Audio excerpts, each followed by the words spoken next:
We are reading William Carey, and we are on chapter 12, Spies. And we have someone blowing their nose in the kitchen. And we have spiky plant behind me. Look at that. Whoa. All right. I'm going to read. And it stopped snowing, but it's still really cold outside. All right, surely you have not forgotten us, William Carey wrote in his careful handwriting. He hoped those on the Missionary Society Committee were still holding the ropes for him back in England, as they had promised.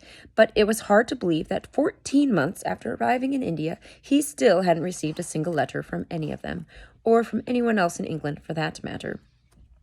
What William didn't know was that the war between England and France had grown worse. As a result, the French privateers had become bolder. They were no longer content just to plunder off the English coast. Now they lay in wait for British ships all along the trade route to India.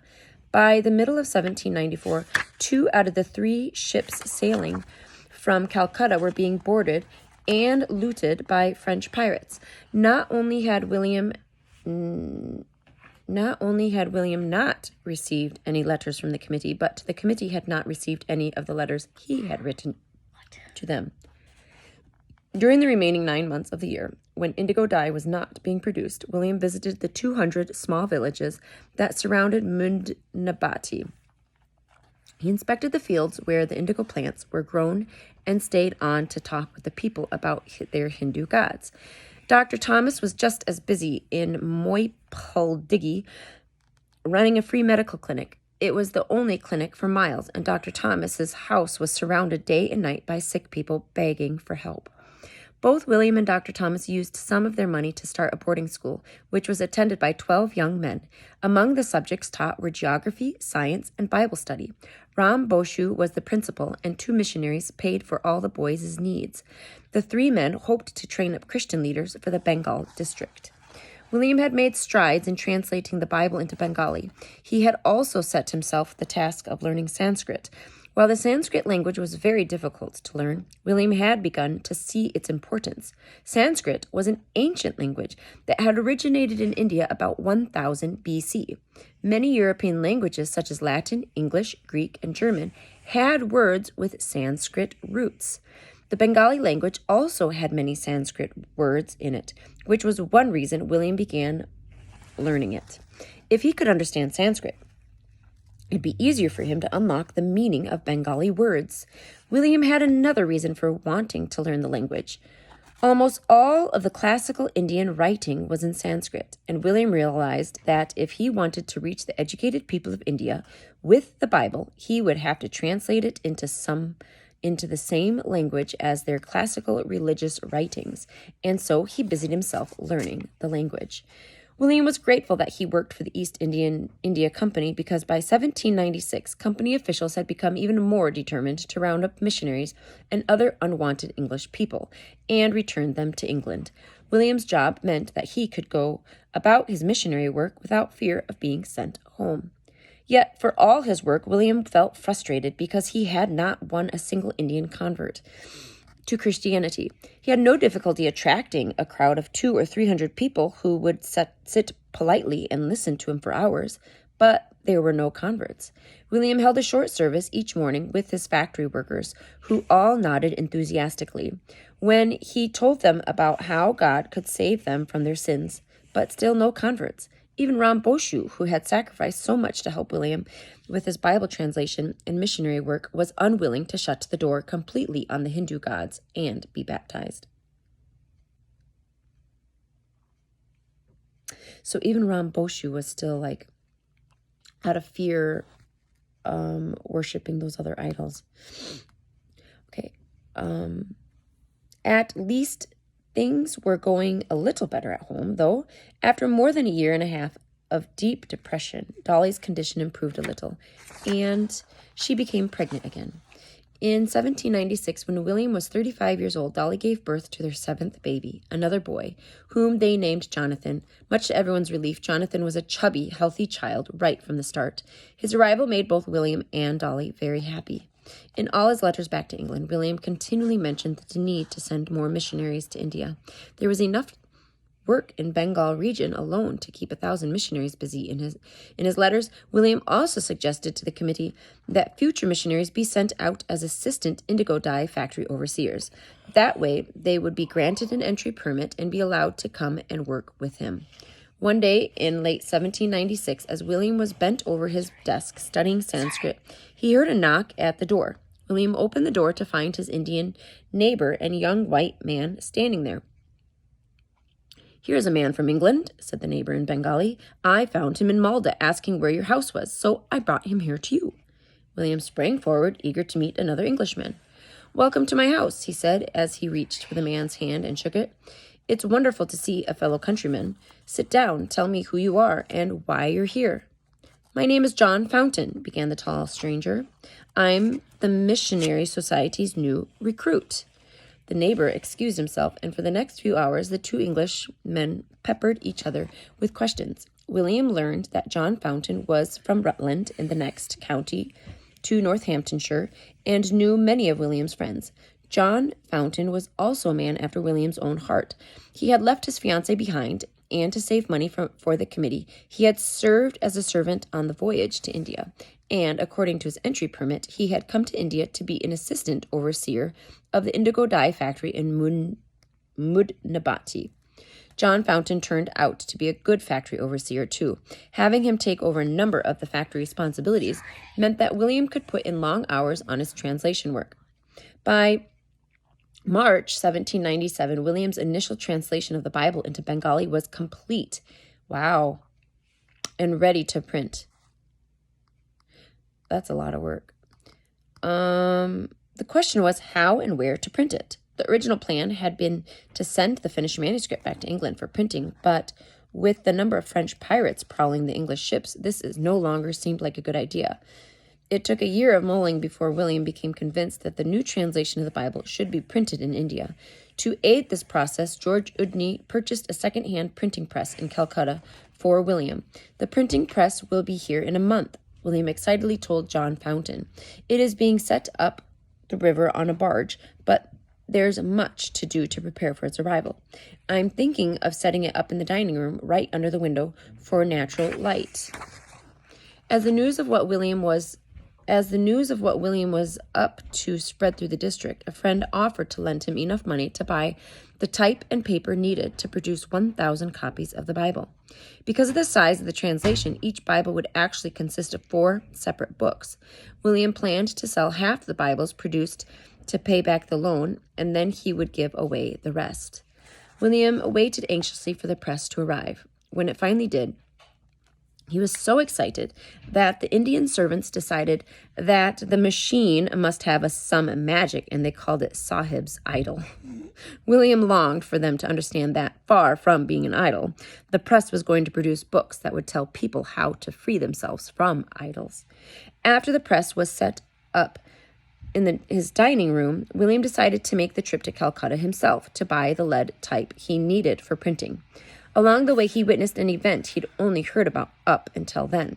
One evening, after he and a helper had moored their boat at a village for the night, William took a short walk along the riverbank. He saw a large crowd of excited people gathering, wondering what could attract such a crowd. William wormed his way to the front, where he saw a large pile of wood. On top of the pile was the body of a dead man. Beside it was a woman dressed in white. The woman danced as if in a trance and threw little packages of food into the crowd from a basket she was carrying. William watched as people scrambled to pick them up. With chilling clarity, William suddenly realized what he was about to witness. Sati, the Hindu practice whereby a wife was burned on the funeral pyre with her dead husband. It was a common practice because Hindus believed that if a wife died beside her husband, it would carry him and his entire family 14 steps, only 14 steps, closer to heaven. That is some wrong, messed up thinking. Mm-hmm. Right there, William began to preach. He pleaded with the crowd not to allow the woman to kill herself. He begged the woman to reconsider, telling her he would look after her if she would walk away. But she would not, and within minutes she lay quietly down on top of the body of her dead husband and placed her arm around his neck. Thick bamboo poles were clamped over them both so that there was no way the woman could move or escape. A hot butter called ghee was poured over them both, and then with a great whoosh, the fire was started. "Hurry-bol, hurry-bol," the crowd shouted. The words were Hindu's shout for joy. William felt sick to his stomach, and he turned to walk back to the boat. Whatever happened, he promised himself that night he would find some way to stop the dreadful practice. When he got home from his trip to Calcutta, William found a letter waiting for him from the Missionary Society Committee. 2 more missionaries were on their way to India. With this news, William knew it was time to make a move. As the years had rolled by, it had been clear that the indigo dye factory in Mudnabati had been built in the wrong place. The Tangan River flooded much too often, flooding the factory in the process. As a result, the business was not as profitable as it could or should be. While it was able to support William and his family and John Fountain, it would not financially support an entire community of missionaries. For some time, William had been admiring a small indigo dye factory at Kidrapur, 12 miles farther up the Tangan River. There, the river didn't flood as often, and the main house had a large area of flat land around it where more houses and workshops could easily be built. Upon hearing that the new missionaries would be arriving, William decided to buy the factory. It was a bold move, but one that had many advantages. William's oldest son, Felix, was now 14 years old, and William wanted him to learn how to work hard and to help oversee the factory. Buying the factory would also provide a permanent base and steady income for the coming missionaries. William made a down payment on the factory with the money he had saved as overseer in Mudnabati. Then he began the job of supervising the building of more houses and a print shop for the printing press. Ouch, that hurt. Finally, on October 27, 1799, William sent John Fountain to Calcutta to await the arrival of 2 missionaries from England. The letter from the committee had said to expect them about this time, though no mention had been made of exactly which ship they would be traveling on. 2 weeks later, William received a note and a newspaper article from John Fountain. The note said that John was headed for Serampore, and the newspaper article cut from the front page of the Calcutta Gazette told the rest of the story. Its headline blazed, "Papist Missionaries Told to Go Home." It was quite a shock. The article was about the missionaries William had sent John to meet. The word Papist meant Roman Catholic, and to the British in India at that time, Roman Catholic meant French, and French meant spies. Somehow, the reporter had confused Baptist for Baptist. William read on discovered that the missionaries had fled to Serampore, the Danish settlement 14 miles north of Calcutta, on the Hooghly River. The captain of the Criterion, the American ship that had transported the missionaries, was being held responsible for transporting unlicensed persons, possibly even spies, to India, unless he handed them over to British authorities or promised to return them to England. His ship would not be allowed to unload or reload cargo in India. You need to stop that. Shut it off. Thank you. As if that were not enough, the newspaper reported that the missionary party consisted of 8 adults and 5 children. Could all of them have been sent to work with him? William wondered. From Mudnabati, there was little he could immediately do except pray and wait to hear more news from John Fountain. 2 weeks later, John arrived back in Mudnabati with none other than William Ward, the young printer William had met and prayed with in Hull during his speaking tour in England 6 years before. William Ward had been given a temporary Danish visa by Colonel Bai, the governor of Semaphore. The visa had allowed him to travel unhindered through British territory.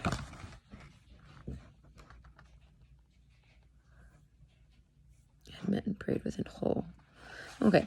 As the 3 men talked, William learned that there were indeed 8 adults and 5 children in the group, and not 2 people, as the Missionary Society Committee had said.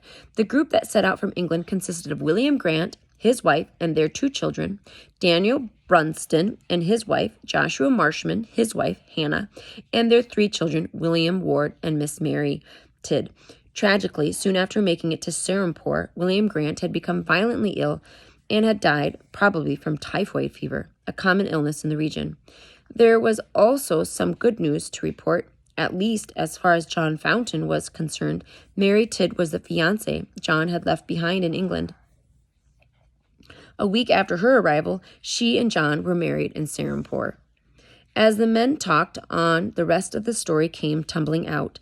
Despite William's letters pleading that all missionaries coming to India get permits ahead of time, which would allow them to be assistants in indigo dye factory, the new recruits had decided to declare the occupation as Baptist missionaries. They didn't seem to grasp William's warnings of just how unwelcome official missionaries were in India. Nor had they considered the difficult position they'd put the captain of the Criterion in when they disembarked his ship before the East India Company officials boarded it to arrest them.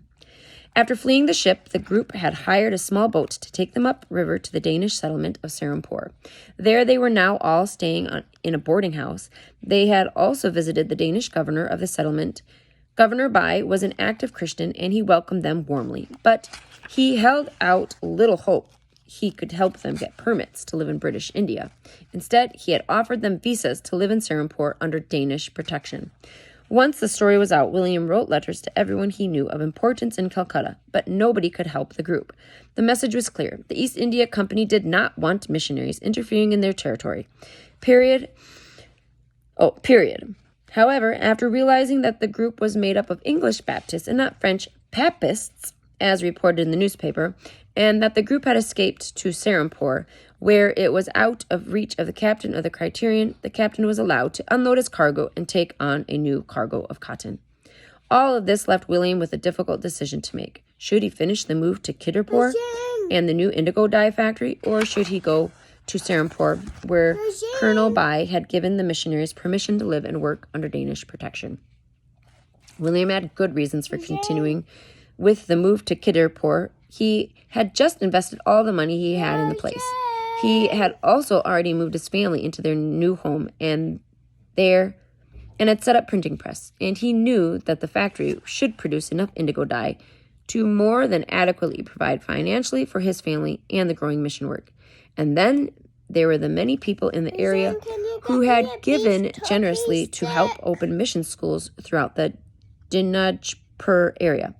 And even though there were not yet any Christian converts, many people had heard the gospel message preached, and William hoped for a breakthrough soon. And how could he give up his permit to work, knowing he would not be granted another one? Where would the money come from for them all to live if he couldn't work? On the other hand, it was time to get to Bengali translation of the Bible printed and out to the people. To do it, he needed a printer, and William Ward was stuck in Serampore. Besides, the Missionary Society Committee had sent out 13 people, expecting him to be their leader. But how could he do that effectively if he was nearly 200 miles away from them? It took 2 days for William to come to the decision to make a move to Serampore. But would it be the right decision? I guess we'll find out.